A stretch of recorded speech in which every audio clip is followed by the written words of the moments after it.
Hello, xin chào các bạn và chào mừng các bạn trở lại với kênh của mình nha. Này tiếp tục là cái nơi mình làm đắp chiến nữa bạn ơi. Rồi mới vô có ba bích luôn rồi, ngon rồi. Vô bàn chính luôn nè các bạn. Bàn già luôn, ghê chưa? Hình như còn chỉ có một con già nữa. Để coi mình có cơ hội mình thắng được không nha. Rồi con già cuối cùng kìa. Bàn tay của mình chắc chắn thắng rồi. Chắc chắn ăn được người không phải là chắc chắn thắng nha. Heo rồi, nguy hiểm mà. Mấy cái tình hình này thấy đi vậy thôi, chứ kiểu rén là chết luôn mình. Nó giống như cái bạn này nè, có con heo không chịu ăn, giữ cái là thua luôn kìa. Với lại có một cái vấn đề nữa ở đây là mình muốn nói với các bạn là mình cảm ơn các bạn, các anh chị trong cái khoảng thời gian qua để góp ý cho mình rất là nhiều. Có những anh chị thì góp ý một cách là nhẹ nhàng, một cách nhẹ nhàng, cũng có những anh chị góp ý một cách là nói chung khá là mạnh bạo, nói chuyện khá là gay gắt á. Nhưng mà không sao, cái đó cũng là cái sao ta, cũng là một cái kiểu góp ý để mà mình thay đổi ngày tích cực hơn, để làm cái video nó tốt hơn, chất lượng hơn đến với các anh chị và với các bạn nữa chứ. Quên, chứ nói anh chị không nói các bạn kỳ đã nhé, không từ con người lên.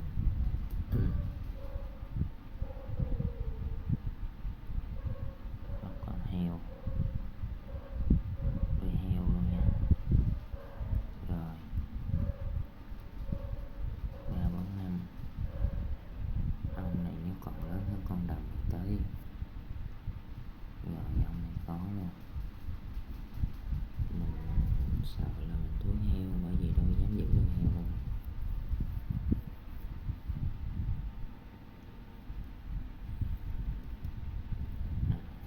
Đang nói cái chuyện lúc nãy mà nó chưa xong,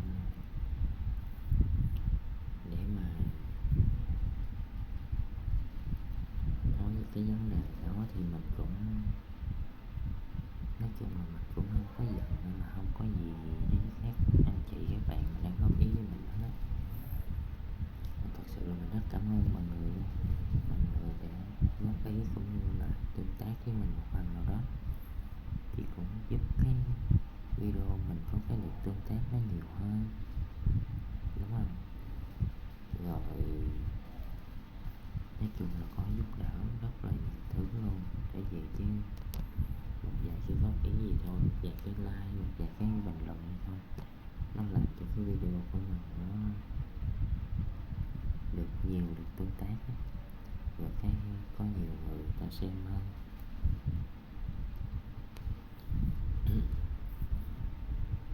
Đó, bởi vậy mình cũng sẽ cố gắng tiếp tục làm video, mình sẽ không nghỉ. Mình chỉ cố gắng là mình sẽ không nghỉ, mình tiếp tục làm video để cái video của mình nó một ngày một cải thiện hơn, giúp các bạn xem video nó có cái tính giải trí nhiều hơn. Và mình sẽ cố gắng học tập từ các anh chị các bạn đã góp ý cho mình, để mình phát triển cái tay nghề của mình, nâng cao cái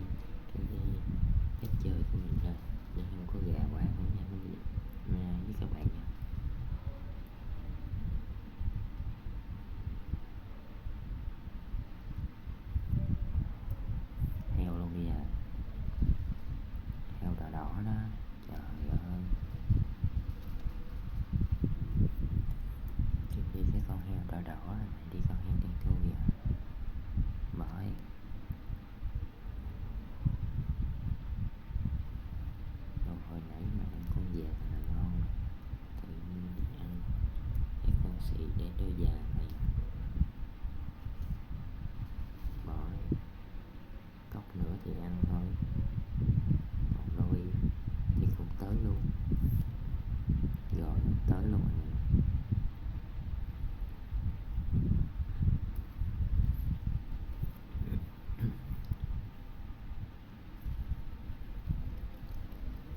Rồi làm sao mà có cơ hội đây, còn 6 người rồi bạn, bên kia còn tới 4 người rồi bạn ơi, còn rất là nhiều người luôn, mà trong khi mình còn có 29 chip à, rồi với người cái bài này sao mà thắng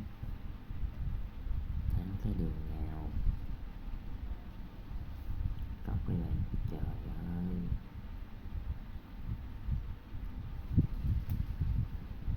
À chưa tới, hên quá ta.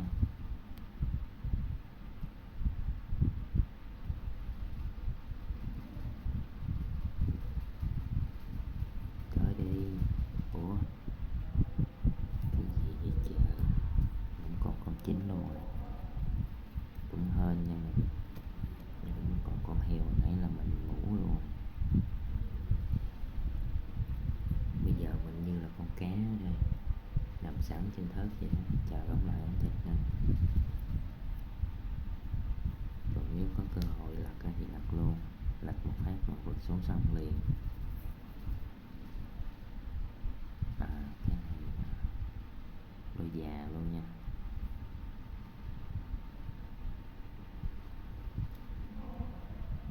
Cốc thôi, thì tầm này là cốc thôi. Liêu bỏ ra, bỏ ra ta, kìa đừng nói có nha, đồ tới đó mà có là chịu rồi. Tới đó luôn mà có, đó là mình giữ 3 con bò vậy đó, nhưng mà vẫn có cái sảnh đó là chịu rồi nha.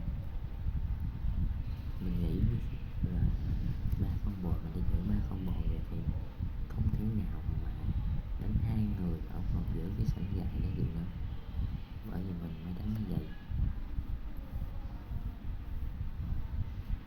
Nói chung thì mình cũng không ngờ tới, nó xui cái như vậy, chịu thôi nha mình, chứ xui vậy thì biết sao giờ.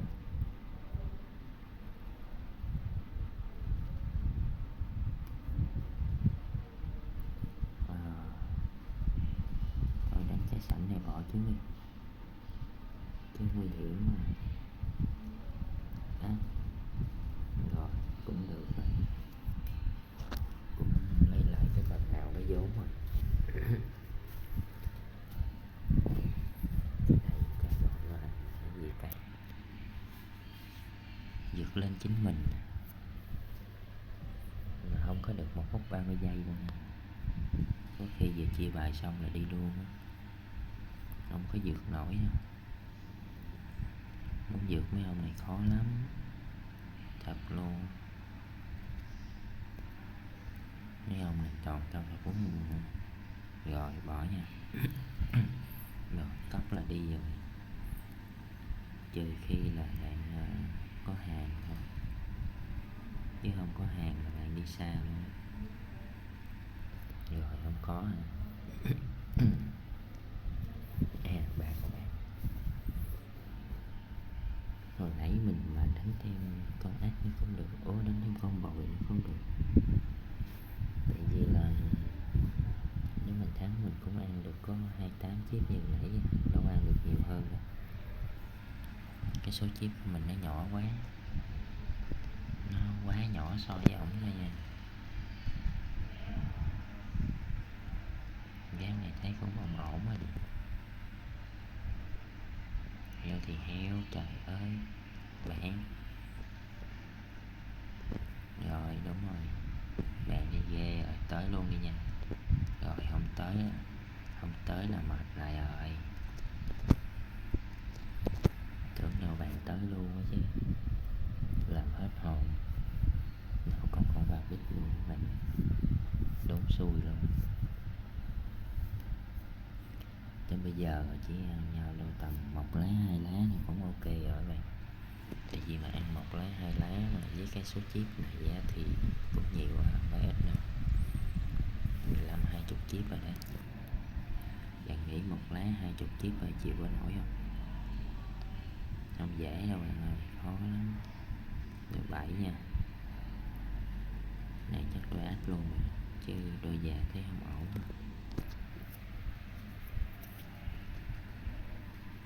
Đó, cọc từ còn 8 là thấy bắt đầu rung rung chưa? Thấy rung chưa?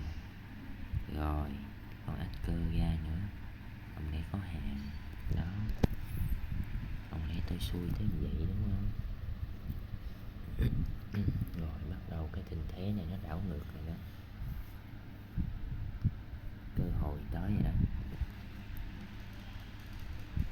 Ông kia 164 chiếc, bạn kia cũng 2 người. À vậy là ông này đang top 3 nha, mình top 2 thì cái ông này top 3 thôi.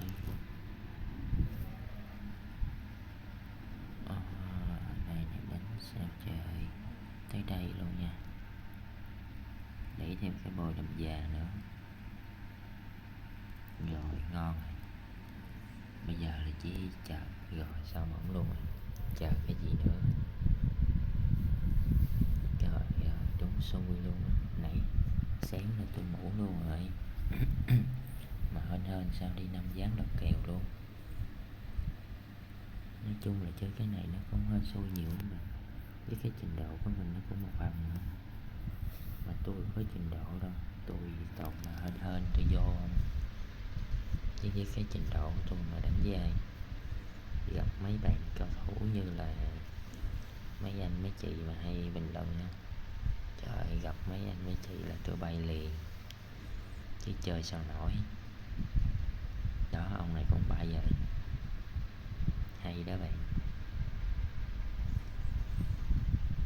Mình còn 200 chiếc bằng nhau, mình chơi cho nó solo, cho nó cái kiểu mà cho nó là công bằng. Đúng rồi, chơi cái kiểu mà nó công bằng hơn. Rồi 3 con 2 luôn, không cái bằng luôn. Cái này chơi sao, ăn đôi heo đi, đánh 5 cây hả ta? Không, có con 5 này, có bồi, có heo, 5 cây, không lẽ ông còn đúng không? Hên lắm nó mới còn. Rồi vừa đổ bẫy luôn mà ơi, trời ơi, vừa đổ bay màu luôn rồi. Thôi mà cũng kết thúc cái clip này đây nhớ bạn. Nếu bạn xem mà thấy thích á, thì nhớ bấm cho mình like, để bình luận. Mình cảm ơn các bạn rất nhiều. Rồi chào tạm biệt các bạn.